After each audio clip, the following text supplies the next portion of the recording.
Hello friends. चलिए आज की क्लास शुरू करते हैं। आज की क्लास हमारी फॉरेस्ट गार्ड बैच के अभ्यर्थियों के लिए second new value addition class है। आज की क्लास में हम 3 टॉपिक्स देखेंगे। पहला टॉपिक है आपका राष्ट्रीय उद्यान तथा पक्षी अभ्यारण्य। दूसरा है आरक्षित वन तथा संरक्षित वन। और तीसरा है हाथी तथा बाघ अभ्यारण्य, टाइगर रिजर्व। ठीक है। अगर आप ये 3 टॉपिक देखोगे तो 50 नंबर का जो आपका सिलेबस है उसको देखोगे तो टोटल 15 टॉपिक्स में से ऊपर के 3 टॉपिक यही हैं जो आज की क्लास में A to Z आपके समाप्त हो जाएंगे। ठीक है। पहले हम देख ले रहे हैं कि क्या क्या आज पढ़ने जा रहे हो, एक ब्रीफ में देख लेते हैं। सबसे पहले राष्ट्रीय उद्यान जानोगे, क्या होते हैं, क्या संरक्षण मिलता है, टोटल कितने हैं। तो लेटेस्ट 3-4 देख लेंगे, कब स्थापना हुई, कहाँ पर हुई। ठीक। इसके बाद फिर जाएंगे हम शुरुआत के नेशनल पार्क जो है आपके, जिम कॉर्बेट है सबसे पहला था। फिर प्रोजेक्ट टाइगर के तहत भी ये पहला था, उसको देखेंगे। फिर 2022 की रिपोर्ट देखेंगे।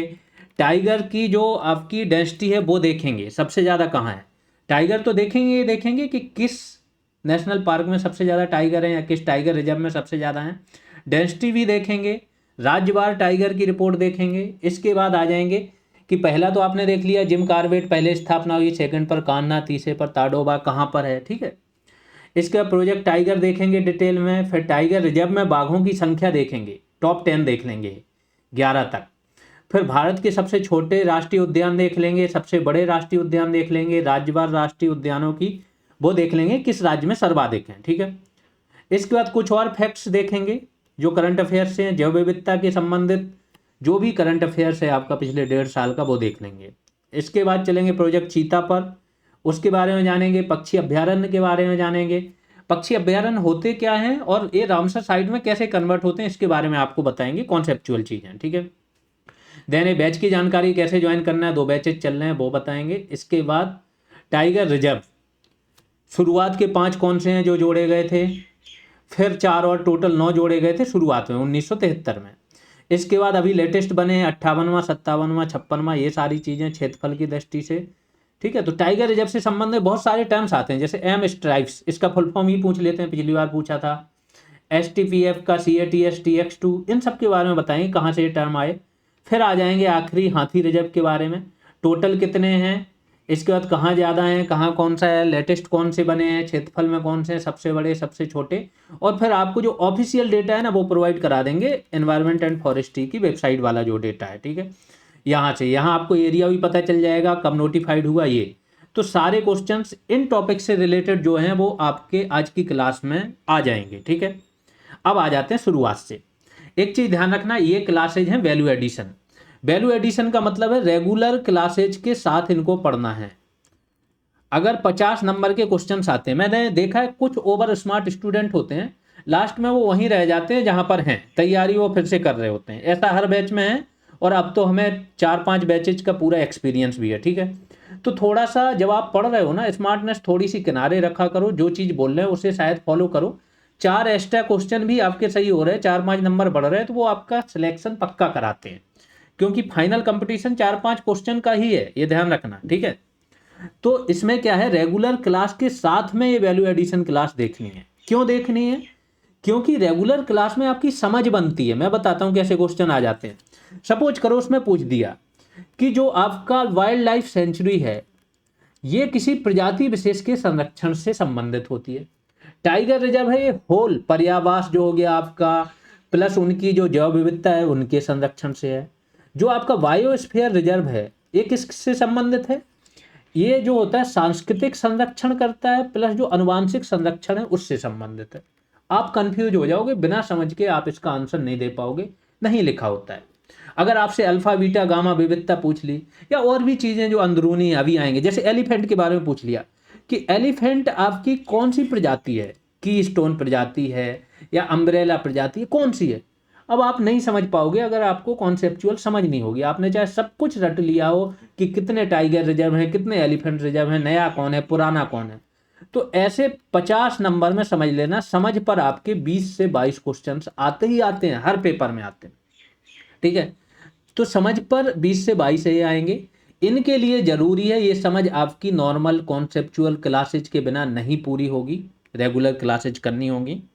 कुछ लोग हैं जो एमसीक्यूज बेस्ड पढ़ाते हैं, ठीक है। ऐसे बहुत से चैनल थे, जितने नाम उठा लोगे, जितने भी बड़े से बड़े चैनल उठा लोगे, सारे वन दरोगा में बैच चला रहे थे, 4-4 हज़ार रुपीज लिए थे, और गिनने को 2 सिलेक्शन नहीं हुए थे कहीं से, ठीक है। ये सब आपको केवल अच्छा लगेगा मानसिक शांति के लिए कि हाँ पढ़ रहे हैं, बहुत सारा फैक्ट आ रहा है, बट पेपर में जब आप, बाकी लोग अगर 48 सही करके आ रहे हैं तो आपको 48 या उसके आसपास रहना है। आप अगर वहां पर 40 हो, 45 हो, तो आपका वहीं पर काम खराब हो जाता है, ठीक है। कंपटीशन है ये आपस में। अब आ जाते हैं राष्ट्रीय उद्यान के बारे में, कि राष्ट्रीय उद्यान है क्या। ये तो आपको बताया ही था किस धारा के तहत है, पिछली क्लास में भी बता दिया था, है ना। और रेगुलर क्लासेज में तो बहुत डिटेल में है। Regular classes plus topic wise MCQs test कहाँ पर है ये मैं बताए दे रहा हूँ, पहले अभी समझ लेना, नहीं तो दिक्कत हो जाएगी। 50 में से अगर आप 35-40 तक भी जा रहे हो तो सिलेक्शन नहीं होगा, अगर बाकी आदमी 46 और 48 करके आ रहे हैं। तो ये आपके बैच के अंदर आप जाओगे, 4 नंबर का जो फोल्डर है यहाँ से शुरू होता है, रेगुलर क्लास है, रेगुलर क्लास की PDF है, ठीक है। 18 क्लासेज हैं रेगुलर, ये जरूर करनी है, तब जाके वैल्यू एडिशन करना। हाँ, यहाँ पर जो वैल्यू एडिशन है, अब आप इनको स्किप कर सकते हो, इनकी जगह जो नई आ रही है इनको पढ़ लेना, ठीक है। वैल्यू एडिशन में चल जाएगा। और फिर ये 8 नंबर का फोल्डर है टॉपिक वाइज एमसीक्यूज, इसे मिस कर दिया तो समझ लेना आपके बहुत सारे नंबर कम हो जाएंगे। हर टॉपिक पर 300, 400, 350 ऐसे एमसीक्यूज हैं हर एक टॉपिक पर। टोटल 15 टॉपिक पर 15 पेपर हैं आपके, ठीक है। आ जाते हैं फिर से राष्ट्रीय उद्यान। वाइल्ड लाइफ प्रोटेक्शन एक्ट 1972 के तहत घोषित किए जाते हैं, बता ही दिया। राज्य घोषित करता है, ठीक है, लेकिन वाइल्ड लाइफ बोर्ड की पूर्वानुमति से। और एक बार घोषित हो गया फिर राज्य इसकी सीमा में परिवर्तन नहीं कर सकता है और इसको मिटा नहीं सकता है, फिर वाइल्ड लाइफ बोर्ड के अंडर में आ जाता है, जो कि जिसका हेड कौन होता है, PM। लास्ट क्लास में बताया है। और वाइल्ड लाइफ प्रोटेक्शन एक्ट के तहत ही ये सारे घोषित होते हैं। धारा 35 के तहत राष्ट्रीय उद्यान घोषित होता है। राष्ट्रीय उद्यान किन्हें बोलते हैं? ऐसे संरक्षित क्षेत्र हैं जिन्हें प्राकृतिक पर्यावास, जैव विविधता को बचाने के लिए घोषित किया जाता है। ओवरऑल संरक्षण के लिए इन्हें घोषित किया जाता है। अगर कोई प्रजाति ऐसी है एक्सटिंक्ट हो गई, एक्सटिंक्ट प्रजाति क्या होती है? विलुप्त जिसे बोलते हैं। IUCN है एक, उसकी एक रेड डेटा बुक निकालते हैं वो देखते हैं कि अगर कोई प्रजाति किसी भी जंगल में दिखाई नहीं देगी काफी समय से, तो उसे क्या, एक्सटिंक्ट यानी विलुप्त। चीता इंडिया से विलुप्त हो गए थे 1945 से लेके 55 के बीच में, ठीक है। यानी कि 1940 का दशक का आखिरी समय और 50 के दशक का शुरुआती समय में ये विलुप्त हो गए थे।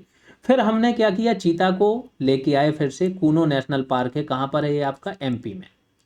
यहाँ पर चीता को लेके आए, पहले 8 आए, फिर 12 चीता दक्षिण अफ्रीका से, ये नाइजीरिया से 8 आए थे। इनको लेके आए, इनका पुनर्वास किया, अब जाके इनका फिर से जनसंख्या बढ़ रही है, प्रजनन हो रहा है। देखते हैं कितना सफल होता है, बट अब हमने इसको शुरू किया। तो ये होता है आपका एक्सटिंक्ट, कि अगर कोई प्रजाति एक्सटिंक्ट होने वाली है, क्रिटिकली इंडेंजर्ड है, तो इसको क्या करते हैं, हम संरक्षण देते हैं नेशनल पार्क में। भारत में इस समय कुल नेशनल पार्क कितने, 107 राष्ट्रीय उद्यान है। अगर सबको देखो, नेशनल पार्क और वाइल्ड लाइफ सेंचुरी, ये दो सबसे सर्वाधिक संरक्षण नेशनल पार्क में होता है, उससे थोड़ा बहुत छूटें मिलती हैं वाइल्ड लाइफ सेंचुरीज में। जब ये आपको कराया है, आपकी क्लास में सब कुछ बताया है, कॉन्सेप्चुअल क्लास देखने इसलिए जरूरी है, ठीक है। टोटल 107 राष्ट्रीय उद्यान है, जिनका क्षेत्रफल कितना है, 44,402.95 स्क्वायर किलोमीटर। ये भारत के अगर कुल भूभाग का अगर निकालें तो ये कितने प्रतिशत है, केवल 1.35%, जहां पर आपके नेशनल पार्क हैं। किस चीज के लिए जरूरी होते हैं? पारिस्थितिक पर्यटन, इससे बढ़ावा मिलता है, वैज्ञानिक अनुसंधान को बढ़ावा मिलता है, पर्यावरण शिक्षा को बढ़ावा मिलता है। जब आप रेगुलर क्लास में देखोगे तो देखोगे एक कोर एरिया होता है जहां पर सबसे ज्यादा पाबंदियां लगी होती हैं, है ना। फिर आपका बफर एरिया आ जाता है, फिर ट्रांजिशन एरिया, फिर आप देखोगे इको सेंसिटिव जोन आता है। ये सब चीजें आपको बताई हैं, वहां से समझ बना लेना, ठीक। आगे चलते हैं, तथ्य देखते हैं। 107वां राष्ट्रीय उद्यान कौन सा है? उड़ीसा का सिमलीपाल राष्ट्रीय उद्यान है। कहाँ है? मयूरभंज जिला उड़ीसा में है। सिमलीपाल केवल राष्ट्रीय उद्यान नहीं है, राष्ट्रीय उद्यान तो अभी अपग्रेड होके बना है। पहले यह वाइल्ड लाइफ सेंचुरी भी था, बायोस्फीयर रिजर्व। बायोस्फीयर रिजर्व क्या होता है? आपका सबसे बड़ा विस्तृत क्षेत्र होता है। कभी कभी एक एक बायोस्फीयर रिजर्व में आपके 2-4 नेशनल पार्क आ जाते हैं, 1-2 वाइल्ड लाइफ सेंचुरी आ जाती हैं, ठीक है। तो पहले से ये बायोस्फीयर रिजर्व भी था, वाइल्ड लाइफ सेंचुरी भी था, और अब ये क्या बन गया है, राष्ट्रीय उद्यान भी 107वां। ठीक, लेटेस्ट डेटा है, कहीं कहीं आपको 108 भी दिखाएंगे, 9 दिखाएंगे, ये आपका रहता है, लेकिन ये जो ऑफिशियल डेटा है वो मैं बता रहा हूँ सबसे ऑथेंटिक है। उड़ीसा सिमलीपाल राष्ट्रीय उद्यान भी है, जैसा मैंने बताया, टाइगर रिजर्व भी है। 106वां नेशनल पार्क कौन सा था, 106 और 5 में दोनों असम से थे। 106वां था रायमोना नेशनल पार्क और 105वां था देहिंग पटकाई राष्ट्रीय पार्क, असम में। ठीक है, आगे चलते हैं। सिमलीपाल के बारे में वही है, राष्ट्रीय उद्यान भी है, वाइल्ड लाइफ सेंचुरी भी है, टाइगर रिजर्व भी है और बायोस्फीयर, चारों है ये। ठीक, भारत के सबसे पुराने राष्ट्रीय उद्यान देख लेते हैं। तो अंग्रेजों ने सबसे पहला बनाया था Jim Corbett national park, Uttarakhand में है। अगर देखो तो सबसे ज्यादा शेर, यानी कि टाइगर, शेर नहीं टाइगर, बाघ यहीं पर है 260, आज भी सबसे ज्यादा बाघ यहीं पर पाए जाते हैं। 1936 में बना था। सबसे पहले इसका नाम क्या था, हेली नेशनल पार्क, फिर बदल के इसको जिम कॉर्बेट किया गया था, और वर्तमान में इसका नाम क्या है, रामगंगा राष्ट्रीय उद्यान। जो करंट में गवर्नमेंट है उसने इसका नाम बदल दिया, रामगंगा कर दिया। रामगंगा एक नदी भी है। प्रोजेक्ट टाइगर, प्रोजेक्ट टाइगर की अब देखो, इससे भी थोड़ा सा देखो, जैसे ही क्लासेज होती हैं यही अंतर होता है क्लास करने वाले का, समझ बनाने वाले का। अब इसको आप लोग थोड़ा सा ना यूट्यूब पर सर्च कर लेना या गूगल कर लेना। रामगंगा नदी की बात हुई और रामगंगा नाम भी रख दिया गया। हो सकता है पूछ दिया जाए कि जिम कॉर्बेट नेशनल पार्क के आसपास से या उसके अंदर से कौन सी नदी बह रही है। आप लोग गूगल करके कमेंट में बताना क्या रामगंगा इसमें से बहती है कि नहीं, क्योंकि आजकल क्वेश्चन ऐसे भी बन रहे हैं कि कोई नेशनल पार्क या टाइगर रिजर्व उठा दिया और उसमें पूछ दिया कि ये नदी इसके दक्षिण से बह रही है, उत्तर से बह रही है, इसमें से बह रही है कि नहीं बह रही। ठीक है, उत्तरी सीमा बनाती है, दक्षिणी सीमा बनाती है, ऐसे क्वेश्चन आने लगे। प्रोजेक्ट टाइगर की शुरुआत इसी नेशनल पार्क से हुई थी। 1973 में हमने क्या शुरुआत की थी, प्रोजेक्ट टाइगर। शुरुआत में 9 नेशनल पार्क को हमने क्या बनाया था, टाइगर रिजर्व। तो उसमें से एक तो आ गया आपका जिम कॉर्बेट, आगे बाकियों का जिक्र भी होगा। सबसे ज्यादा टाइगर इसी नेशनल पार्क में कितने, 260। 2022 की टाइगर रिपोर्ट देखो, टाइगर रिपोर्ट 29 जुलाई 2023 में जारी हुई। विस्तृत थी ये, पहले मोदी जी ने एक संक्षिप्त रिपोर्ट जारी कर दी थी, फिर विस्तृत वाली ये जारी हुई। हर 4 साल पर टाइगर की गणना होती है और रिपोर्ट जारी होती है। तो 2022 की, अब 2026 की होगी, जो कि 27 में जारी होगी। 22 वाले का डेटा आपको यूज करना है। तो अगर घनत्व तो देख लो, टाइगर की डेंसिटी, घनत्व कैसे नापा जाता है कि प्रति 100 स्क्वायर किलोमीटर में कितने बाघ हैं। तो अगर सबसे ज्यादा घनत्व की बात करो तो पहले नंबर पर है बांदीपुर कर्नाटक का, कितने हैं, 19.83 टाइगर है प्रति 100 किलोमीटर स्क्वायर में। दूसरे नंबर पर जिम कॉर्बेट है 19.56, हालांकि संख्या के मामले में जिम कॉर्बेट फर्स्ट पर है। और तीसरे नंबर पर है काजीरंगा असम का। अब ये मैं क्यों आपको बता रहा हूं, देखो ध्यान रखना, जो भी नेशनल पार्क पूछे जाते हैं, अगर आपसे मैचिंग में पूछ दिया ये कहाँ पर है, तो वही पूछे जाते हैं जो या तो सबसे बड़े होते हैं या छोटे होते हैं या घनत्व होता है या न्यूज में होते हैं। तो ऐसे 50 से 70 के बीच में टाइगर रिजर्व और नेशनल पार्क, जिसमें से आप देखो 30-40 तो वो कॉमन है, जो टाइगर रिजर्व भी है और नेशनल पार्क भी है। ठीक है, ये अगर आपने याद कर लिया तो या तो डायरेक्ट आपको आंसर आ रहा होगा ये कहाँ पर है, या एलिमिनेशन से। और आज की क्लास में आप देखोगे 30-40 तो आप आज की क्लास में ही जिक्र हो गया। ठीक है, अब आते हैं, ये तो हो गया सबसे पुराना, 1936 में कौन सा बना, जिम कॉर्बेट। दूसरे नंबर पर बना था मध्य प्रदेश का है कान्हा राष्ट्रीय उद्यान 1955 में। और 1955 में ही महाराष्ट्र का ताडोबा, जिसको ताडोबा अंधारी भी बोला जाता है, राष्ट्रीय उद्यान, ये बना था 1955 में। तो सबसे पुराने 3 राष्ट्रीय उद्यान हमने आपको बता दिए, एक 1936 में और 2 1955 में। और ये सब अब टाइगर रिजर्व भी हैं। आगे चलते हैं, प्रोजेक्ट टाइगर के बारे में जानते हैं। 1973 में शुरुआत हुई। शुरुआत 9 टाइगर रिजर्व से हुई थी, वर्तमान में 58 हैं। माधव आखिरी वाला है एमपी का, अभी बताएंगे उसके बारे में। वर्तमान में विश्व के कुल जंगली बाघों की, कहीं कहीं 70 भी दिया रहता है, तो 70 से 75% आबादी इंडिया में है, ध्यान रखना। टाइगर रिपोर्ट 2022 के अनुसार, टाइगर रिपोर्ट है 2022, इसके अनुसार क्या है, 29 जुलाई 2023 को जारी हुई।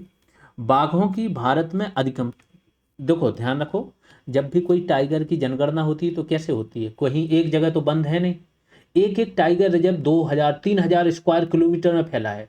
स्क्वायर किलोमीटर की बात हो रही, वर्ग फीट वर्ग मीटर नहीं।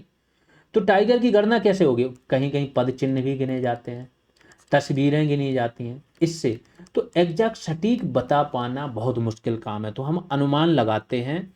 और अनुमान में इस बार क्या लगाया गया कि अधिकतम संख्या टाइगरों की भारत में कितनी हो सकती है, 3925, 3925। और औसत संख्या जो है वो है 3682, इतनी है। हाँ, कम से कम भी बता दी इन्होंने, 3100 समथिंग के लगभग, यानी इससे कम नहीं है। तो आपको औसत याद रखनी है, मेनली औसत से है काम आपका, ठीक है। और प्रति वर्ष कितने टाइगर की वृद्धि हो रही है, 6.1%, यानी 100 हैं तो अगले साल 106.1 टाइगर इतना हो रहा है, ठीक है। इतने परसेंट की वृद्धि हो रही है तो इतने हो जाएंगे। आगे चलते हैं, राज्यवार सर्वाधिक बाघ देख लेते हैं इसी टाइगर रिपोर्ट के अनुसार। तो मैं थोड़ी सी स्टोरी बताता हूँ। एमपी सबसे पहले टाइगर स्टेट कहलाता था, बीच में जो पिछली गणना हुई थी उसमें कर्नाटक पहले पर आ गया था, 2 टाइगर कर्नाटक में ज़्यादा थे। लेकिन फिर जो नई वाली हुई फिर से एमपी बहुत ज़्यादा लीड ले गया। तो मध्य प्रदेश में सर्वाधिक टाइगर कितने हैं आपके, 785। दूसरे नंबर पर कर्नाटक है 563, और तीसरे पर उत्तराखंड है 560, और चौथे पर है महाराष्ट्र 444। इतना याद रखना, अगर कोई क्वेश्चन आएगा इतने में से आ जाएगा। डेंसिटी आपको बता दी है टाइगर रिजर्व के अंदर, और राज्यवार आपको रिपोर्ट दे दी। अब आते हैं टाइगर रिजर्व के अंदर संख्या, और सबके सामने उनके राज्य का नाम भी लिख दिया है। तो इतने जो चर्चा में हैं या जिनकी कोई विशेषता है वो तो याद ही करने हैं। जिम कॉर्बेट टाइगर रिजर्व 260 हैं यहाँ पर बाघ। बांदीपुर कर्नाटक में है 150, और अगर आप जाओ तो बांदीपुर में सबसे ज़्यादा डेंसिटी है, ठीक है। फिर तीसरे नंबर पर है नागर होल टाइगर रिजर्व, कहाँ, कर्नाटक में, 141। बांधवगढ़ मध्य प्रदेश में है 135, और फिर आता है यूपी का Dudhwa national park. Dudhwa national park में क्या है आपका, टाइगर रिजर्व जब बनाया, ध्यान रखो कभी कभी टाइगर रिजर्व में आपका नेशनल पार्क भी शामिल होता है, वाइल्ड लाइफ सेंचुरीज भी शामिल होती हैं।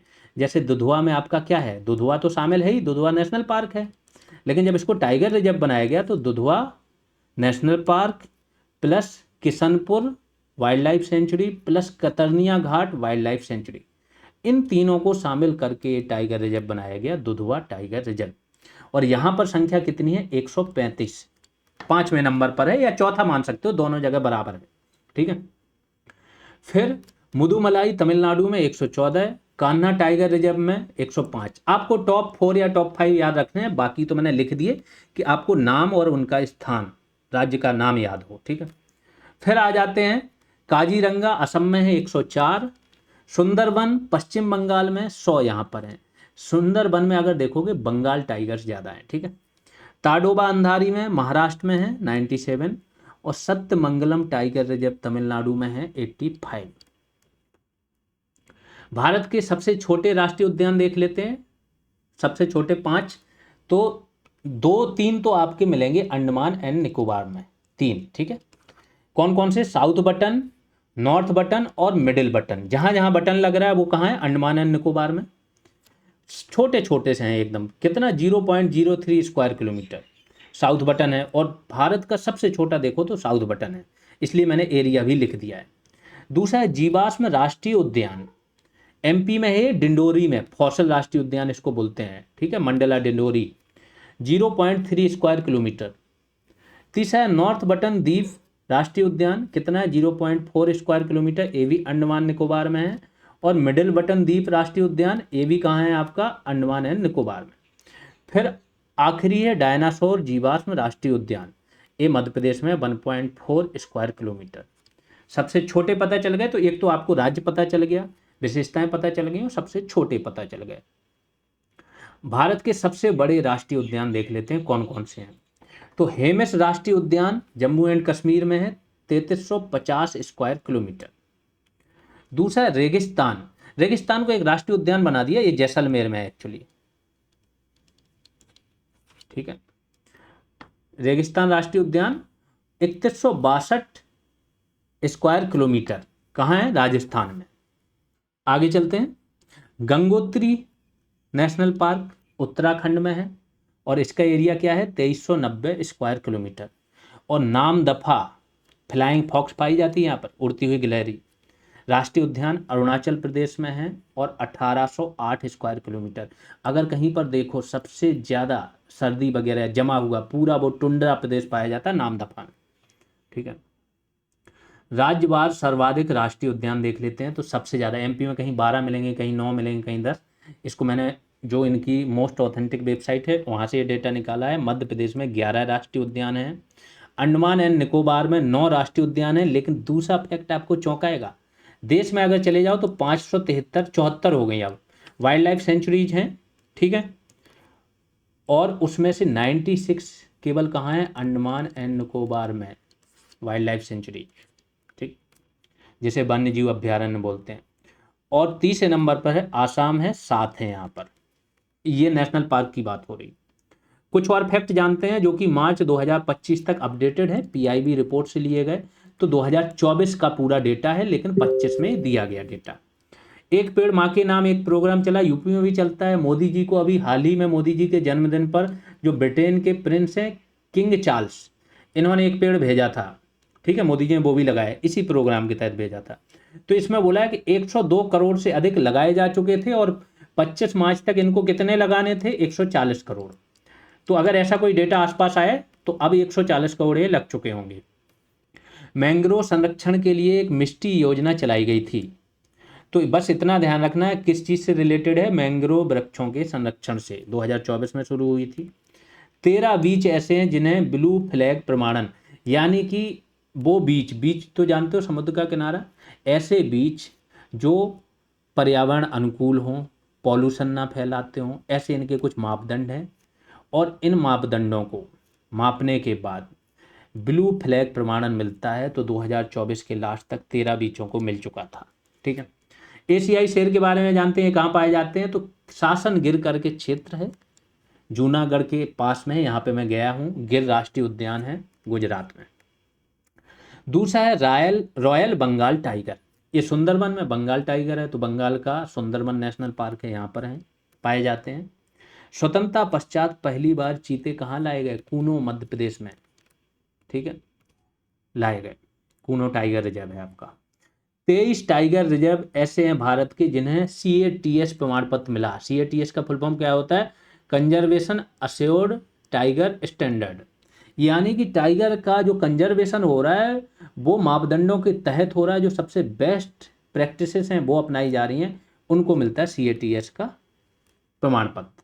भारत में कुल राष्ट्रीय पार्क बात हो गई 107, वन्यजीव अभ्यारण्य 574।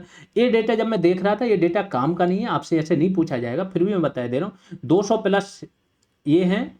और सामुदायिक रिजर्व भी आपके 200 के आसपास है, जो लेटेस्ट डेटा देखा। बाकी ये इससे पूछते नहीं कि, क्योंकि ये रिजर्व वगैरह नॉर्मल बहुत कम, इसमें बहुत ज़्यादा कानूनी दाव पेंच नहीं होते हैं कि इसकी अनुमति लो उसकी लो, तो आराम से बनते और बिगड़ते रहते हैं। ठीक है, भारत में जैव विविधता बहुत इंपॉर्टेंट है, पूछा जा सकता है। विश्व की जो टोटल ज्ञात प्रजातियां हैं पौधों की, जीवों की, सब मिला के, उसकी 7 से 8% भारत में है। 2 टाइप की कंट्री होती हैं, एक मेगा डाइवर्ज कंट्री का प्रमाण पत्र मिलता है दुनिया की कंट्री को, और एक मिलता है हॉट स्पॉट। इंडिया में जो हॉट स्पॉट्स हैं वो 4 हैं आगे चल के। हालांकि आपके में बायोडाइवर्सिटी आपका टॉपिक नहीं है, इसलिए बस केवल जानकारी दे रहे हैं कि भूल भटक के अगर पूछ लिया संरक्षण के अंतर्गत तो फिर आपको ये चीज़ पता होनी चाहिए। तो विश्व की ज्ञात प्रजातियों का 7 से 8% भारत में है। 45,000 से अधिक पौधों की प्रजातियां हैं भारत में। 91,000 से अधिक जीवों की प्रजातियां भारत में हैं। दुनिया के टोटल 34 जैव विविधता हॉटस्पॉट हैं। जैव विविधता हॉटस्पॉट का मतलब होता है कम से कम नहीं तो 1500 प्रजातियां स्थानिक होनी चाहिए, और उनमें से 70% प्रजातियां जो होनी चाहिए वो खतरे में या तो नष्ट हो गई हों, उनको खतरा हो, तो उसको हॉट स्पॉट में डाल देते हैं, उनके संरक्षण की ज़रूरत होती है। नॉर्मन मेयर्स की ये एक प्रकार से अवधारणा है, लेकिन जैसा मैंने बोला आपके उसमें नहीं है इतना ज़्यादा, तो बस केवल जितना बताते जा रहे हैं वो लिखते जाना, एक्स्ट्रा जो बता रहे हैं। जैव विविधता हॉट स्पॉट में से 4 भारत में, जैसे इंडो बर्मा, सुंडालैंड, हिमालय और नीलगिरी। ठीक, अब आ जाते हैं मानव वन्यजीव संघर्ष समन रणनीति और कार्य योजना तैयार की गई है 2021 से 2026 तक। मानव वन्यजीव संघर्ष क्या होता है? जब आप देखो, अवधारणा वाला फिर से बताता हूं कैसे क्वेश्चन आएंगे आपकी समझ पर, कि आपसे पूछा जाएगा कि जो मानव वन्यजीव संघर्ष क्यों हो रहा है। ऐसे क्वेश्चन बहुत आए थे, वन दरोगा का पेपर देखो थोड़ा, कि मानव वन्यजीव संघर्ष के लिए सबसे ज्यादा उत्तरदायी कारण कौन सा है। अब आपकी समझ होनी चाहिए, क्योंकि उनके हैबिटेट, उनका जो आवासीय क्षेत्र है उस पर अतिक्रमण कर लिया मनुष्यों ने, जंगलों, फिर दूसरा दे दे गया, दूसरा ऑप्शन दे दिया आपको जंगलों की कटाई, तीसरा अवैध प्रवेश, बहुत सारे हो गए, लेकिन सबसे प्रमुख है इनके आवासों का नष्ट होना, इन पर अतिक्रमण होना। ठीक है, तो ऐसे क्वेश्चंस भी पूछे जाते हैं। प्रोजेक्ट डॉल्फिन 15 अगस्त 2020 को लॉन्च किया गया। 18 दिसंबर 2024 को असम में पहली बार गंगा नदी डॉल्फिन को सैटेलाइट टैग किया गया। इंपॉर्टेंट फैक्ट है, सैटेलाइट से इसको टैग कर दिया गया, ये डॉल्फिन है, यहाँ पर है, ऐसे रह रही हैं। ठीक है, जियो टैगिंग बोलते हैं जिसे, geographical information centre, information system. आगे चलते हैं। International big cat alliance India ने बनाया। इंडिया भी धीमे धीमे कुछ ना कुछ इंस्टीट्यूशन बना लेता है, जैसे इंटरनेशनल सोलर अलायंस बना दिया था, CDRI बना दिया था, collision for disaster resilient infrastructure, ये सब इंडिया ने बनाए। इनके मुख्यालय भी इंडिया में इन्होंने रख दिए। अभी हाल ही में इन्होंने क्या बनाया, इंडिया ने international big cat alliance. Cat क्या होती है? जो भी शेर चीता होते हैं ना, ये सब कैट हैं, कैटों की, बड़ी कैटों की प्रजातियां हैं। ठीक है, इनके संरक्षण के लिए बनाया। 23 जनवरी 2025 को इसने रूप ले लिया। मीन्स ये आपका कोई भी, जब कोई ऐसी संधि होती है तो उसका क्या होता है, जो भी देश इस पर हस्ताक्षर करते हैं तो एक मिनिमम क्राइटेरिया होता है कि कम से कम इतने देश अपना लेंगे तो ये संधि लागू मान ली जाएगी। तो 23 जनवरी 2025 को ये अंतर सरकारी संगठन बन गया, लागू हो गया। लेकिन मंजूरी कब मिली वो देख लेते हैं। एक तो इसका मुख्यालय भारत में है, फरवरी 2024 को मंजूरी दी गई थी। 12 मार्च 2024 को राष्ट्रीय बाघ संरक्षण प्राधिकरण द्वारा इसकी स्थापना हुई। क्योंकि कोई भी चीज़ की स्थापना करनी है ना, किसी भी ऑफिस की, उसके पीछे कोई कानून होना चाहिए, तभी आप स्थापना कर सकते हो। तो इन्होंने क्या किया, NTCA, national tiger conservation authority के तहत इसकी स्थापना कर दी, IBCA। और ये क्वेश्चन पूछा जा सकता है, ध्यान रखना। 7 बड़ी बिल्लियों की प्रजातियां कौन कौन सी हैं? बाघ, शेर, तेंदुआ, हिम तेंदुआ। हिम तेंदुआ, आप लोग बताइए, हिम तेंदुआ किस नेशनल पार्क में पाया जाता है? ये आप लोगों के लिए क्वेश्चन है। चीता, जगुआर, प्यूमा का संरक्षण। ठीक है, तो ये 7 प्रजातियों का इसके तहत संरक्षण होता है, IBCA के तहत। आगे चलते हैं, प्रोजेक्ट चीता के बारे में जानते हैं। अभी मैंने डिटेल दे दी थी, 1905 के दशक तक चीता भारत से विलुप्त हो गए थे। प्रोजेक्ट चीता की शुरुआत कब हुई? 17 सितंबर 2022 को। यह अंतर महाद्वीपीय चीता स्थानांतरण है। एक महाद्वीप, कहाँ से? हम अफ्रीका से चीता लेके आ रहे हैं, कौन से महाद्वीप में? एशिया में। ठीक है, तो अंतर महाद्वीपीय चीता स्थानांतरण हो गया। सितंबर 2022 को नामीबिया से 8 चीते आए, कहां पर? कूनो नेशनल पार्क में। और कूनो कहां पर है? MP में। फरवरी 2023 में दक्षिण अफ्रीका से 12 चीते फिर से, ये भी पूछा जा सकता है, ध्यान रखना कि कहां से आए और कितने आए। 12 चीते लाए गए। और इसके बाद इनके संरक्षण की बात हो रही है। अब चीते आ जाएंगे यहाँ पर, प्रजनन करेंगे, संख्या बढ़ेगी, कुछ चीतों की डेथ भी हो गई थी शुरुआत में। अब क्या होगा, जब चीते हमने रख दिए यहाँ पर, तो आपने कभी अगर नेशनल पार्क के आसपास गए होगे, यहाँ पर क्या होता है, ऐसी कोई तारबंदी नहीं होती है, चीते बाहर भी निकल आते हैं, ठीक है, जंगल से। अब जब बाहर निकलेंगे तो यहाँ पर मनुष्य के साथ इनका क्या होगा? संघर्ष होगा। तो इस मानव और वन्यजीव संघर्ष को रोकने के लिए सरकार क्या करती है, जो स्थानीय लोग होते हैं, जिनके पास नॉलेज होता है, उनकी हेल्प लेते हैं। वो लोगों को भी सतर्क करते हैं, समझाते हैं कैसे बचना है, क्या नहीं करना, क्या करना है। प्लस चीता अगर निकल भी आया है तो उसको अंदर जाने में हेल्प कर देते हैं। ठीक है, तो ऐसे 350 से अधिक चीता मित्र भी नियुक्त किए गए। यहाँ पर चीता वाली कहानी खत्म होती है। अब आ जाते हैं पक्षी अभ्यारण्य पर। पक्षी अभ्यारण्य समझ लो, कॉन्सेप्ट समझा दे रहे हैं। वर्ड सेंचुरीज क्या होती हैं? पक्षी कहाँ आते हैं? कभी आपने देखा है, अगर किसान वगैरह से कोई किसी का कांटेक्ट रहा हो, कहीं पर खेत में जब पानी लग रहा होता है ना, बहुत सारे पक्षी आके बैठ जाते हैं। यानी इनको चाहिए पानी। पानी मतलब होता है वेटलैंड। जहाँ पर भी वेटलैंड होगी वहाँ पक्षी होंगे। ठीक है, पहली चीज। अगर कभी जाओ, भारत का सबसे बड़ा पक्षी अभ्यारण्य कौन सा है आपका? केवलादेव, जिसे भरतपुर भी बोलते हैं, क्योंकि राजस्थान के भरतपुर जिला में है। केवलादेव घाना भी बोलते हैं। यहाँ पर भी मैं गया हूँ। नेशनल पार्क है ये, वाइल्ड लाइफ सेंचुरी भी है और पक्षी अभ्यारण्य तो है। यहाँ पर क्या करते हैं, पूरा एक रोड डला हुआ है बीच से, 3 किलोमीटर का है। जब आप जाओगे अंदर वाहन अलाउ होते नहीं, साइकिल दे देते हैं आपको किराए पर, साइकिल लेके आप चले जाओ अंदर। ये बीच में रोड है, अगल बगल क्या है, स्थान बने हुए, खेत बने हुए हैं या उबड़ खाबड़ चीज़ें बनी हैं, और यहाँ पानी भरा रहता है, पानी भर देते हैं लोग। तो अलग अलग पक्षी यहाँ पर अलग अलग प्रजातियों के हर 50 मीटर पर आते रहते हैं। आप जाओ देखो, बेहतरीन दृश्य बना रहता है। यानी कि पानी की ज़रूरत है, वेटलैंड की ज़रूरत है। तो पक्षी अभ्यारण्य का मतलब क्या होता है? वेटलैंड। समझ गए? यानी कि जो भी रामसर साइटें बन रही हैं उनमें अधिकांश आप देखोगे पक्षी अभ्यारण्य मिल जाएंगे, बर्ड सेंचुरी। बस ये कनेक्ट करने के लिए आपको समझा रहे हैं कि रामसर साइट में और पक्षी अभ्यारण्य में क्या कनेक्टिविटी है। वर्तमान में भारत में कुल 72 पक्षी अभ्यारण्य, केवल ये संख्या जाननी जरूरी है। बाकी ये भी, इसके लिए पक्षी अभ्यारण्य बनाने के लिए भी बहुत ज़्यादा लीगली कुछ ऐसा नहीं कि केंद्र की मंजूरी चाहिए, ये करना है वो करना है, तो बड़े आराम से हो जाता है। तो इनकी संख्या उतनी इंपॉर्टेंट नहीं रहती है। सबसे बड़ा अगर देखो तो केवलादेव घाना वर्ड सेंचुरी है, भरतपुर राजस्थान में है। सबसे छोटी देखो तो पोरबंदर वर्ड सेंचुरी, पोरबंदर है, गांधी जी का जन्म हुआ था यहाँ पर, गुजरात। ठीक है। फिर अगर सबसे छोटी सेकंड नंबर की बेदाथंगल है, तमिलनाडु की। ये नॉर्मल से फैक्ट है, इससे ज़्यादा जरूरी नहीं है। रामसर साइट हमने करंट में एक क्लास कराई थी, 91 हो चुकी हैं, तो वो आपको देखनी है। यूपी में आपकी 10 हैं, सबसे ज़्यादा तमिलनाडु में 20 हैं वर्तमान में। ठीक है, बस इतनी जानकारी आपको अभी जरूरी है जो आपको दे दी गई। ठीक है। हाल ही में जोड़ी गई रामसर साइट्स हैं, ये तो हाल में 2022 की हैं, 24 में भी जोड़ी गई हैं, 25 में भी एक दो जोड़ी गई हैं अभी हाल में। वो करंट की क्लास जो पड़ी हुई है आपकी, उसमें एनवायरनमेंट वाली एक क्लास है, उसको आप लोग देख लें, जो 16 क्लासेज हैं। बाकी आपको यहाँ पर बैच में प्रोवाइड करा देंगे वो करंट की क्लास। बखीरा पक्षी अभ्यारण्य फरवरी 2022, बेदाथंगल तमिलनाडु में है, और रंगनाथिट्टू कर्नाटक में। अब चूंकि रामसर साइट तो 91 है, सारी रामसर साइट आपकी पक्षी अभ्यारण्य नहीं है, ये ध्यान रखना।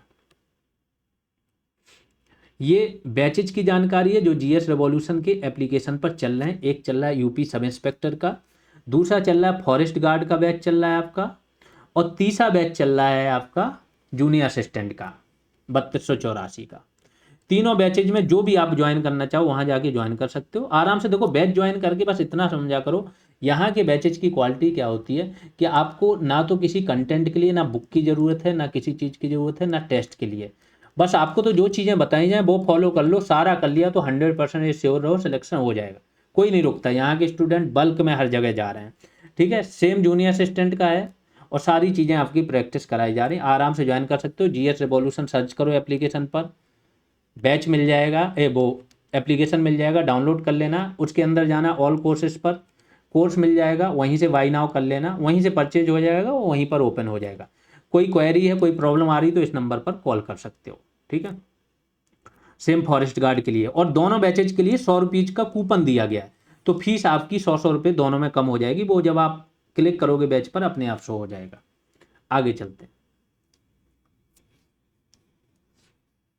टाइगर रिजर्व के बारे में जानते हैं। प्रोजेक्ट टाइगर 1973 के तहत घोषित होते हैं टाइगर रिजर्व। 1973 में बने टाइगर रिजर्व कौन कौन से हैं? टोटल 9 मैंने बताए थे, शुरुआत हुई थी। सबसे पहला था जिम कॉर्बेट, पहले से ही क्वेश्चन आ जाता है, या जो शुरुआती 9 थे ये आ जाएगा, इनमें से कौन था कौन नहीं था। तो मानस असम में, पलामू झारखंड में एक जिला है, वहीं पर पलामू टाइगर रिजर्व है। हालांकि ऐसा था, यहाँ पर शुरुआत में अभी देख रहा था मैं कुछ दिन पहले, 1-2 साल पहले, टाइगर यहाँ से विलुप्त हो गए थे, नहीं थे, अभी हाल ही में फिर से दिखे हैं। ठीक। और रणथंभौर राजस्थान, सिमलीपाल हाल ही में 107वां ये नेशनल पार्क भी बना है, उड़ीसा। 1973-74 में ही 4 और बने थे, बांदीपुर कर्नाटक, कान्हा एमपी, मेलाघाट महाराष्ट्र, और सुंदरबन पश्चिम बंगाल। अब आप देखोगे इसमें जितने भी टाइगर रिजर्व हैं मैक्सिमम क्या होंगे, नेशनल पार्क भी होंगे, कुछ होंगे जो वाइल्ड लाइफ सेंचुरीज होंगे, तो ये ध्यान रखना। हाल ही में जो टाइगर रिजर्व बने वो देख लो, 58 हैं इस समय पर वर्तमान में। मार्च 2025 में बना था माधव टाइगर रिजर्व, सबसे लेटेस्ट यही है। फिर 57वां कौन सा था, रातापानी टाइगर रिजर्व मध्य प्रदेश। 56वां कौन सा था, गुरु घासीदास तमोर पिंगला छत्तीसगढ़। और ये ध्यान रखना टाइगर रिजर्व ये इतना बड़ा हो गया कि 3rd नंबर का बड़ा है इस समय। आगे चलते हैं, धौलपुर करौली राजस्थान और वीरांगना दुर्गावती टाइगर रिजर्व ये चित्रकूट में है। वैसे तो चित्रकूट यूपी में आता है, लेकिन ये वाला एमपी में है, क्योंकि चित्रकूट का बहुत बड़ा पोर्शन एमपी में भी आता है। आगे चलते हैं, क्षेत्रफल की दृष्टि से देखो सबसे बड़े टॉप 3 नागार्जुन सागर श्रीशैलम आंध्र प्रदेश में, कृष्णा नदी यहां से बहती है, ध्यान रखना। इसके बाद मानस टाइगर रिजर्व असम में है, गैंडे के लिए भी फेमस है ये मानस टाइगर रिजर्व जो है आपका, मानस और काजीरंगा एक सींग वाले गैंडा। तीसरा है गुरु घासीदास तमोर पिंगला छत्तीसगढ़ में। ठीक, सबसे छोटा टाइगर रिजर्व है बोर टाइगर रिजर्व महाराष्ट्र का। ठीक है, सर्वाधिक टाइगर रिजर्व कहाँ है, एमपी में है, और 9 के 9 के मैंने नाम दे दिए। तो देखो जैसे मैंने बोला था 40 से 50 नाम तो आपके यहीं पर आ गए हैं जो टाइगर रिजर्व नेशनल पार्क से संबंधित हैं। एमपी के 9 कौन से हैं, सतपुरा, संजय धुबरी, पेंच, पन्ना, कान्हा, बांधवगढ़, वीरांगना दुर्गावती जो चित्रकूट वाला, रातापानी और माधव अभी बने हैं। ठीक है, टोटल 9 है। एक फैक्ट और है बहुत इंपॉर्टेंट है, जो पेंच टाइगर रिजर्व है उसका विस्तार महाराष्ट्र में भी है और मध्य प्रदेश में, और दोनों गिना जाता है। मध्य प्रदेश वाले अपने में गिनते हैं और महाराष्ट्र वाले अपने में। इसका जो एरिया ज़्यादा है तो 1100 स्क्वायर किलोमीटर के आसपास आपका एमपी में पड़ता है, और महाराष्ट्र की बात करो तो 700 स्क्वायर किलोमीटर के आसपास। ठीक है, ये महाराष्ट्र में पड़ता है। ये सारा डेटा है, इतना जान लें। आगे चलते हैं, 58वां टाइगर अभ्यारण्य जो है आपका, बताइए, माधव है, एमपी में है, और टोटल 58 मिलाएं तो देश का कितना है, 2.5% क्षेत्रफल पर फैले हैं। तो अगर हम बात करें नेशनल पार्क, थोड़ी सी तुलना कर देते हैं, 107 हैं, और क्षेत्रफल कितना फैले हैं, केवल 1.35% पर। टाइगर रिजर्व टोटल 58 ही हैं, और कितने पर फैले हैं, 2.5% क्षेत्रफल पर। तो टाइगर रिजर्व ज़्यादा विस्तृत होते हैं, ज़्यादा बड़े एरिया में बनते हैं। ठीक, कुल 18 राज्यों में, ये भी पूछा जाता है कि जो टोटल टाइगर रिजर्व है वो टोटल कितने राज्यों में है, तो कुल 18 राज्यों में ये टाइगर रिजर्व आपके फैले हुए हैं, और इन्हीं राज्यों को टाइगर स्टेट्स का भी दर्जा मिलता है। अब आ जाते हैं कुछ टर्मिनोलॉजी जो आपकी यूज होती है। एक टर्म है एम स्ट्राइप्स, इसका फुल फॉर्म जान लो क्या है, monitoring system for tiger intensive protection and ecological status. Tiger की मॉनिटरिंग होती है, गणना होती है, उनको शिकार से रोकने के लिए भी मॉनिटरिंग, वो सारी चीज़ें एम स्ट्राइप्स के द्वारा होती है। आगे चलते हैं, एसटीपीएफ का फुल फॉर्म क्या है, special tiger protection force. Tiger की सुरक्षा के लिए एक अलग से फोर्स बनाई गई, स्पेशल फोर्स है ना, जैसे यूपीएसटीएफ होती है वैसे। और ये क्या करेंगे, बाघ अभ्यारण्यों में शिकार विरोधी अभियानों हेतु सशस्त्र बल है, हथियार दिए गए इनको। फिर एक CATS टर्म होता है, कंजर्वेशन अश्योर्ड टाइगर स्टैंडर्ड, मैंने बताया ये 23 है इस टाइम पर टाइगर रिजर्व। बाघ स्थल का मूल्यांकन की संरक्षण हेतु वैश्विक मानदंडों का पालन हो रहा। TX2 टर्म है, TX2 का मतलब है टाइगर की जो जनसंख्या है वो डबल हुई कि नहीं। मैं बताता हूँ क्या स्टोरी है। 2010 में रूस के सेंट पीटर्सबर्ग में एक सम्मेलन हुआ, सेंट पीटर्सबर्ग सम्मेलन। उसमें एक चिंता जताई गई, इस टाइम तक टाइगरों की संख्या 1000 से भी कम हो गई थी पूरी दुनिया में, कि टाइगरों का संरक्षण किया जाए और इनकी जनसंख्या बढ़ाई जाए। और इसी के बाद इन्होंने क्या किया कि 2006 में जो जनसंख्या थी उसका हमें डबल करना है, कब तक, 2022 तक। और जैसे ही जो भी टाइगर रिजर्व ये जनसंख्या डबल कर देता है उसे मिल जाता है TX2 का प्रमाण पत्र। यही है स्टोरी। तो 2006 की तुलना में 2022 तक टाइगर की संख्या दोगुना करने का लक्ष्य है। उन्हीं टाइगर रिजर्व को ये दिया जाता है प्रमाण पत्र जिन्होंने संख्या दोगुनी की। फिर एक और टर्म आता है CTH, ये क्या है, critical tiger habitat, wild life protection act 1972 के तहत। टाइगर रिजर्व के अंदर वो एरिया जो टाइगर संरक्षण हेतु महत्वपूर्ण होता है उसे CTH का दर्जा, यानी कि टाइगर रिजर्व है उसके अंदर CTH होता है।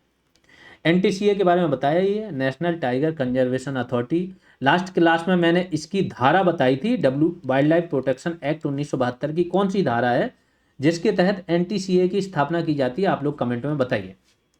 फिर GTI, इसका फुल फॉर्म क्या है? Global tiger initiative. हाथी रिजर्व के बारे में जान लेते हैं अब। वर्तमान में भारत में कुल कितने हाथी रिजर्व हैं? 33। देखो हाथी जो है ना बहुत लंबा प्रवास करते हैं, बहुत लंबी दूरी तक ये जाते हैं, बहुत 3-3 हज़ार किलोमीटर तक एक एक हाथी चला जाता है, 4-4 हज़ार किलोमीटर।